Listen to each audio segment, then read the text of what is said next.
এওয়াইএস এর হাইলাকান্দি জেলা সভাপতি শিবনাথ।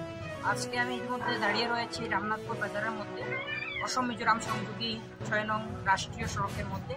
এখানে একটা অভিযোগ তুলছি আমরা সংবাদ মাধ্যমের মধ্যে দিয়ে, এবং আমাদের অসমের মাননীয় মুখ্যমন্ত্রী তথা বিজেপি সরকারের কর্মবীর মুখ্যমন্ত্রী ডক্টর হিমন্ত বিশ্ব শর্মা মহাশয়ের দৃষ্টি আকর্ষণ করছি যেন এই অসম মিজোরাম 6 নং জাতীয় সড়কটি কাজ করা হয়েছে বিগত 2 মাস আগে।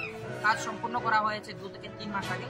এই কাজটি করেছে কন্ট্রাক্টর রানাজ্জামান এবং বাপ্পা নামের 2 জন, আরো 2 জন জড়িত ছিল পোস্টার গ্রুপ নামের একটি কোম্পানি থেকে এই কাজটি করা হয়েছে। অত্যন্ত নিম্নমানের সামগ্রী ব্যবহার করার জন্য এই পিচ বর্তমানে উঠে যাচ্ছে, এই 6 নং রাষ্ট্রীয় সড়কের পিচ বর্তমানে উঠে যাচ্ছে, যার ফলে ভোগান্তি শিকার আমরা বারে বারেই হচ্ছি সাধারণ জনতা, আম জনতা, সাধারণ মানুষ।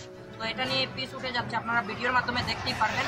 আমি অসমের মাননীয় মুখ্যমন্ত্রী ডক্টর হিমন্ত বিশ্ব শর্মার দৃষ্টি আকর্ষণ করছি, এই গাদ্দার, এই চোর, এই কন্ট্রাক্টরগুলিকে, রানাজ্জামান এবং বাপ্পাকে, তাদের সাথে জড়িত আরো যারা কন্ট্রাক্টর রয়েছে তাদেরকে ইতিমধ্যে অ্যারেস্ট করে এই জেলের মধ্যে দেওয়া দরকার, এবং পুনরায় এই অসম মিজোরাম সংযোগী জাতীয় সড়ক, যেহেতু বর্ডার এলাকা হচ্ছে আমাদের এই এলাকাটা, রামনাথপুর ঘাড়মুড়া, তো কাটলিছড়া থেকে কচুরতল পর্যন্ত এই রাস্তার কাজ হচ্ছে।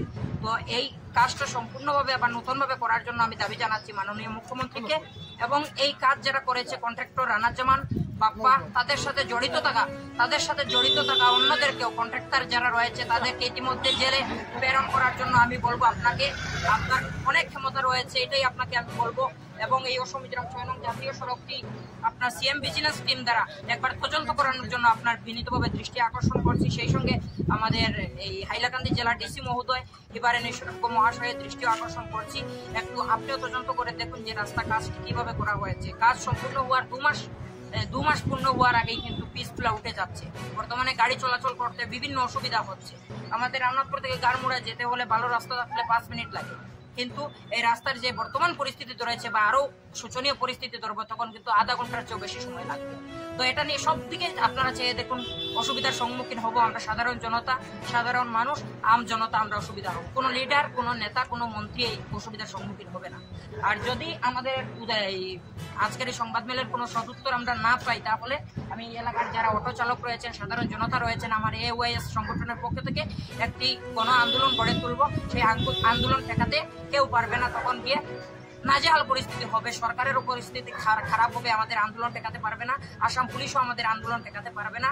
আমরা একদম আইনিভাবে কোনো আন্দোলন গড়ে তুলব, জনগণকে আমাদের সঙ্গে নিয়ে, প্রত্যেক গাড়ি চালকদেরকে আমাদের সঙ্গে নিয়ে। তাই বিনীতভাবে আমি অসমের মাননীয় মুখ্যমন্ত্রী, কর্মবীর বিজেপির মুখ্যমন্ত্রী ডক্টর হিমন্ত বিশ্ব শর্মা মহাশয়ের দৃষ্টি আকর্ষণ করছি, আপনি আপনার দৃষ্টি দিয়ে একটু দেখুন, আপনার সিএম ভিজিলেন্স যারা একটু আমাদের এই তদন্ত করে দেখুন যে অসম মিজোরাম এই 6 নং জাতীয় সড়কের বর্তমানে কি পরিস্থিতি ধরছে কাজ সম্পূর্ণ করার 2 মাস পূর্ণ হওয়ার আগে।